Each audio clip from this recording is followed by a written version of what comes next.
Ram Ram ji, welcome back to the channel. और guys, आज की वीडियो का जो टॉपिक है वो आपने थंबनेल में देख लिया होगा, worst day and the best day of my 2023।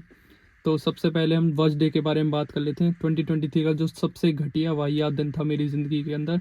तो सबसे पहले बुराई को एक तरफ दूर हटाते हैं और उसके बारे में बात कर लेते हैं, फिर उसके बाद आएंगे हम बेस्ट डे के ऊपर। तो सबसे जो घटिया दिन था भाई, जिसको नहीं पता पहले मैं बता देता हूँ। 2023 में मैं कर रहा था अपनी MBA, और MBA के अंदर ऐसा था कि फोर्थ सेमेस्टर के अंदर 6 महीने होते हैं, उसके अंदर हम इंटर्नशिप पे जाते हैं। तो उस इंटर्नशिप के चक्कर में मैंने क्या किया, इंटर्नशिप ना करके जॉब पकड़ ली मैंने एक। तो जॉब थी वो मानेसर में, और 6 महीने का मेरे को भाई था इंटर्नशिप सर्टिफिकेट चाहिए, तभी मेरी MBA कंप्लीट हो पाती। तो मैंने मानेसर में जॉब पकड़ ली। मैं मार्केटिंग एग्जीक्यूटिव था। B2B सेल्स मेरे को करनी होती थी। एक LED लाइट्स की कंपनी थी जिसमें हम जाते थे, होटल्स में जाना होता था, आर्किटेक्ट से मिलना होता था और बहुत सारी बसड़ें।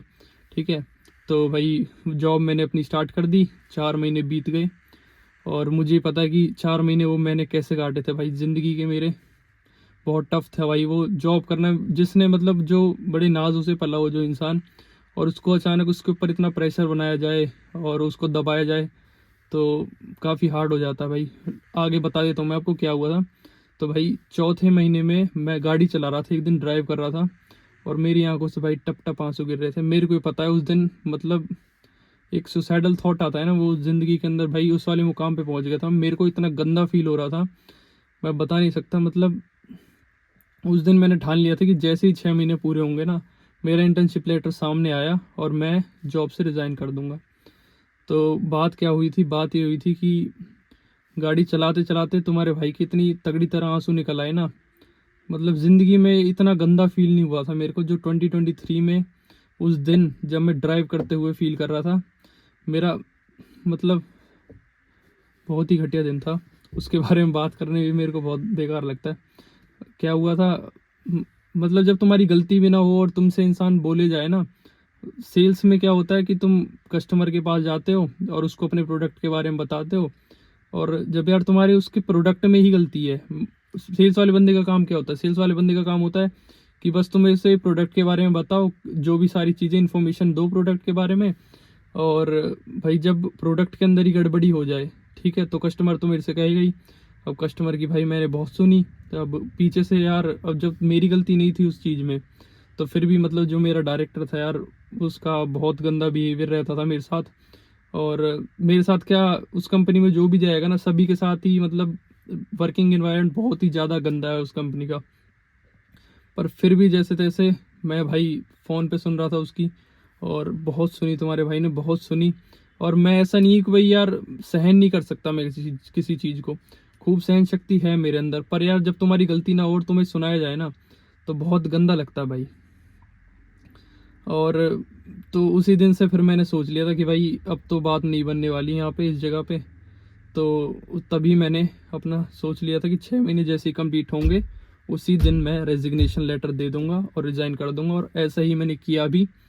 और भाई जो जो काम करता है ना, जो जो मतलब जॉब करता है, उस बंदे को ही पता होगा उसकी फीलिंग। प्लीज़ आप कमेंट में करके बताना भाई, जो जो बंदा जॉब कर रहा है ना, और उसके ऊपर जब प्रेशर बनाया जाता है ना यार, बहुत ही ज़्यादा गंदा लगता है। मतलब जब तुम चाह कर भी कुछ ना कर पाओ ना, क्योंकि मेरे को इंटर्नशिप लेटर चाहिए था और 6 महीने वो ज़रूरी थे, और MBA कंप्लीट करने के लिए वो 6 महीने का लेटर बनाना बहुत ज़्यादा इंपॉर्टेंट था मेरे लिए। उसी की वजह से मैं कुछ बोल नहीं सकता था।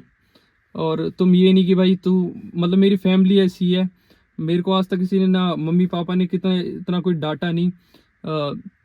और जब तुम्हारे पर इतना ज़्यादा तुमसे बोला जाए ना, तो बहुत ज़्यादा गंदा लगता है।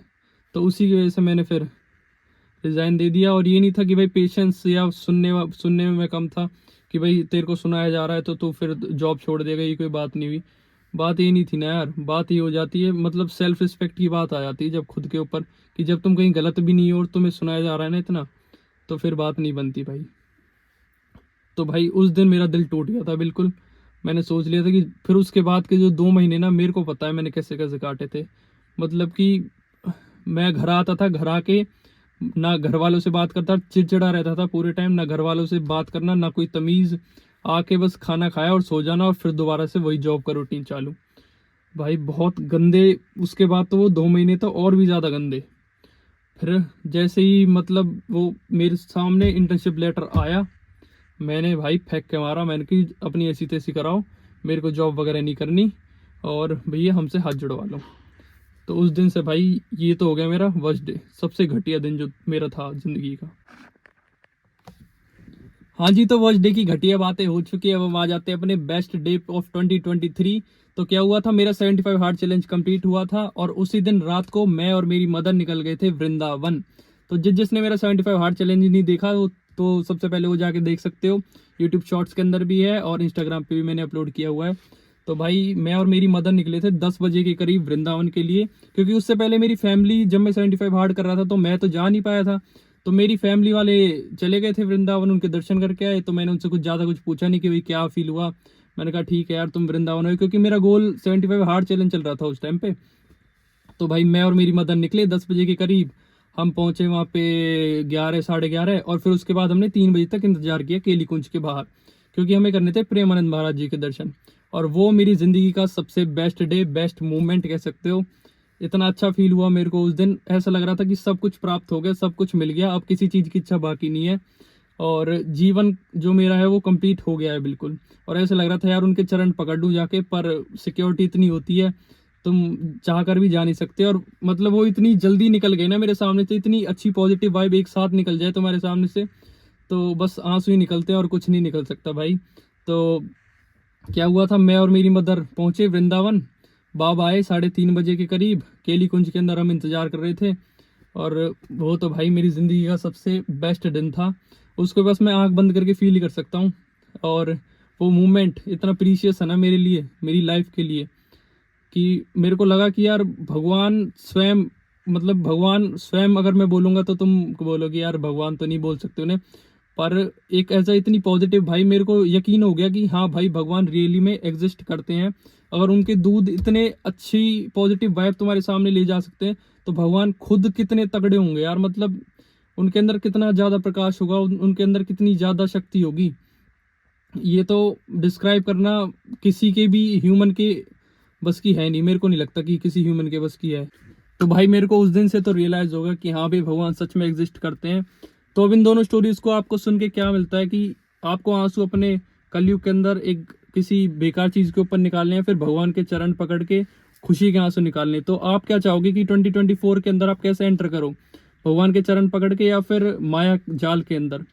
तो मैं तो भाई ऑप्शन 2 चूज़ करना चाहूँगा। और आपकी ज़िंदगी में जो दुख होना, मैं चाहता हूँ भगवान सारे ख़त्म कर दे और कोई भी मतलब दुखी ना रहे, सब भगवान के चरण पकड़ लो भाई। ये बहुत प्रीशियस टाइम है, कलयुग की शुरुआत ही है, और इसी में भगवान के चरण पकड़ लोगे तो भाई तर जाएगा तुम्हारा जीवन, वरना फिर तुम भाई वो ये आगे आने वाला कलयुग बहुत ज़्यादा घटिया है और तुम खुद सहन नहीं कर पाओगे भाई। तो मैं तो भाई यही चाहता हूँ कि सब खुश रहें और आप सभी को मेरी तरफ से हैप्पी न्यू ईयर मैं विश करना चाहता हूँ। और आप भी अपने सुख दुख जो है कमेंट के अंदर बता सकते हो कि आपका सबसे वर्स्ट दिन और सबसे बेस्ट दिन कौन सा रहा 2023 का। Thank you so much and once again happy new year.